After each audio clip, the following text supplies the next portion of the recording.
جراح الأمة الثكلى تنادي فهبوا يا بني قومي أسودا أعيدوا للدنا أمجاد عصر وفلوا بالحديد لنا القيودا أقيموا بالحمى حصنا. Salah satu nubuat Rasulullah Shallallahu Alaihi Wasallam di akhir zaman adalah tentang perang akhir zaman yang akan terjadi di sebuah tempat bernama Dabik, yaitu sebuah daerah di Syria Utara. Pada tahun 1516 Masehi, pernah terjadi perang besar di tempat ini, di mana Kesultanan Mamluk melawan Kesultanan Utsmani. Perang ini disebut-sebut sebagai penentu takdir dunia Islam saat itu, dan perang inilah yang mengantarkan Utsmani sebagai kekuatan tunggal pemenang perang, yang akhirnya berhasil menguasai semua kendali-kendali negeri-negeri Islam di penjuru dunia saat itu. Insya Allah kita akan bahas perang ini di masa mendatang, yaitu perang Marju Dabik. Kemudian kita juga akan bahas perang Mohak dan tokoh-tokoh besar seperti Imaduddin Zangki dan Ruknuddin Baibars dan tokoh-tokoh yang lain. Insya Allah pelan-pelan kita akan bahas itu semua sembari membahas sejarah, sembari menangkal fitnah-fitnah kaum kafirun.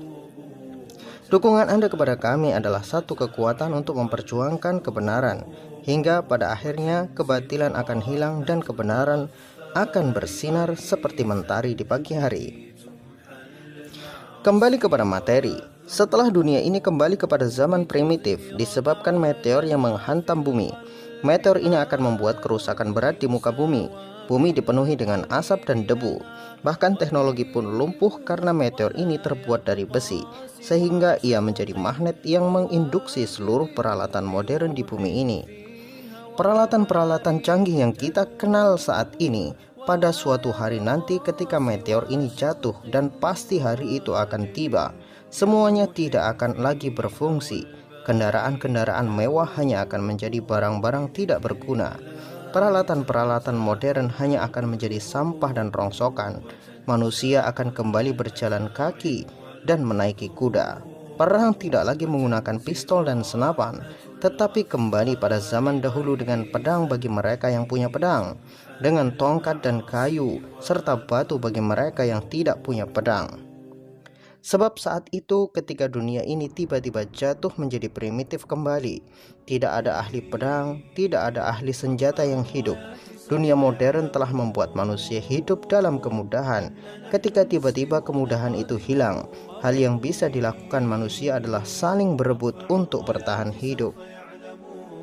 Kami akan sampaikan di awal bahwa hadis-hadis akhir zaman harus diimani apa adanya.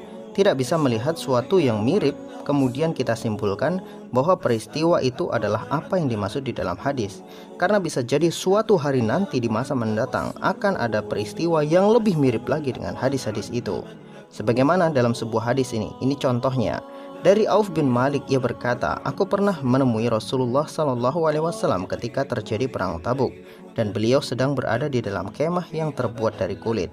Lalu beliau bersabda, hitunglah 6 perkara yang akan terjadi menjelang hari kiamat, yaitu kematianku, kemudian pembebasan Baitul Maqdis, kemudian kematian yang menyerang kamu sekalian bagaikan penyakit yang menyerang kambing, sehingga mereka mati tiba-tiba, kemudian melimpahnya harta benda, sehingga ada laki-laki yang diberi 100 dinar namun ia masih marah, kemudian timbulnya fitnah sehingga tidak ada satupun rumah orang Arab melainkan ia akan memasukinya.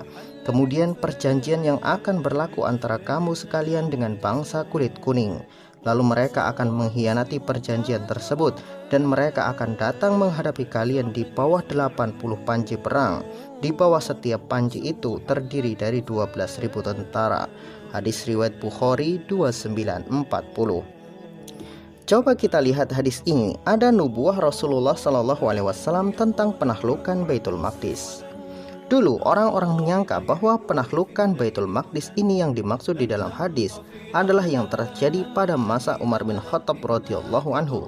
Tetapi ternyata sekian abad selanjutnya Baitul Maqdis dikuasai oleh tentara salib lalu dibebaskan oleh Salahuddin Al-Ayyubi. Dan sekarang Baitul Maqdis kembali dikuasai oleh orang-orang kafir.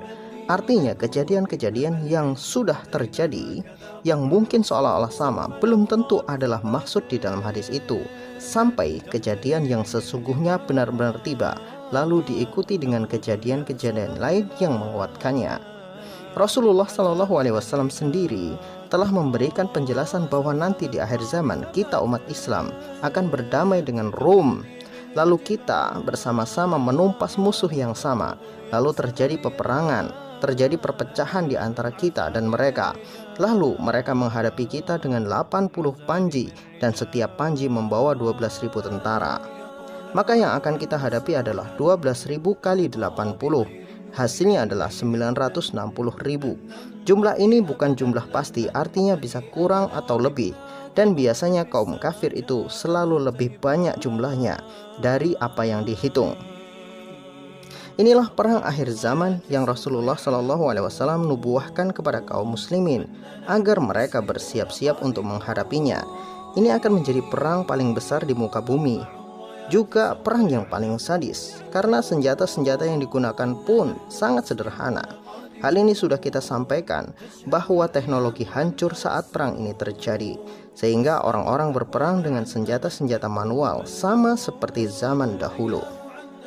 Dalam hadis di atas dijelaskan bahwa penyebab perang terbesar akhir zaman adalah berkhianatnya bangsa Rom kepada kaum muslimin. Dalam sebuah hadis dijelaskan, kalian akan mengadakan perjanjian damai dengan bangsa Rom, lalu kalian akan bekerja sama dengan mereka melawan suatu musuh yang datang dari belakang kalian. Maka kalian akan diberikan kemenangan dan selamat. Kemudian kalian akan pulang sehingga berhenti pada suatu padang rumput yang luas dan berbukit-bukit. Tiba-tiba ada seorang dari kaum Nasrani mengangkat salibnya seraya berkata, "Salib telah menang, salib telah menang." Maka marahlah seorang lelaki dari kalangan kaum muslimin. Lalu ia pun melemparnya. Disebabkan itu bangsa Rom berkhianat dan menghimpun kekuatan untuk berperang. Dalam riwayat yang lain disebutkan, maka seorang laki-laki dari kaum muslimin menuju padanya, lalu membunuhnya. Karena hal itu bangsa Rom berkhianat, sehingga terjadilah peperangan di mana mereka bersatu untuk menghadapi kalian, dan datang di bawah 80 panji. Di setiap panji membawa lebih dari 10.000 tentara. Hadis riwayat Abu Dawud 4292. Rasulullah SAW memberikan penjelasan tentang perang akhir zaman ini, di mana setelah koalisi umat Islam dan Kristen berhasil mengalahkan musuh yang sama, mereka pun meraih kemenangan yang sangat besar. Namun, perpecahan yang terjadi karena keegoisan kaum Kristen yang menganggap mereka telah memenangkan perang itu tanpa melihat bahwa mereka dibantu oleh kaum muslimin. Keegoisan inilah yang menjadi perpecahan, dan pada akhirnya kaum Kristen memutus perjanjian damai dan mengibarkan bendera perang kepada kaum muslimin. Maka terjadilah peperangan di Dabik, sebuah padang rumput yang sangat luas. Di sanalah sejuta manusia kafir menghadapi kaum muslimin yang jumlahnya bahkan tidak sampai 100.000 pasukan. Di dalam hadis dijelaskan, tidak akan terjadi hari kiamat sehingga kaum Rom turun di kota Amak dan Dabik. Kemudian datanglah suatu pasukan yang menghadang mereka dari Madinah, yang berasal dari penduduk bumi paling baik. Dan ketika mereka sudah berbaris, maka berkatalah orang-orang Rom, "Biarkanlah di antara kami dengan orang-orang yang memisahkan diri dari kami untuk kami perangi mereka." Maka kaum muslimin berkata, "Demi Allah, kami tidak akan membiarkan kalian memerangi saudara-saudara kami." Maka mereka pun berperang. Sepertiga pasukan Islam melarikan diri, Allah Subhanahu wa Ta'ala tidak akan mengampuninya. Sepertiga lagi mereka syahid di sisi Allah sebagai syahid terbaik, dan sepertiga lagi menerima kemenangan. Hadis riwayat Muslim 2897.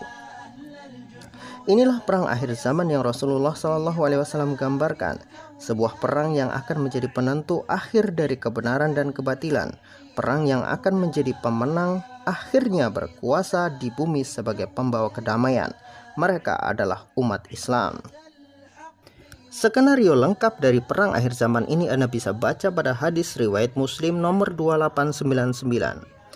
Hadis ini cukup panjang sehingga saya mengambil sebuah kesimpulannya saja, tidak saya bacakan seluruhnya. Dalam hadis panjang ini Rasulullah SAW menjelaskan tentang skenario perang akhir zaman, di mana kaum muslimin terbagi menjadi 3 kelompok pasukan besar.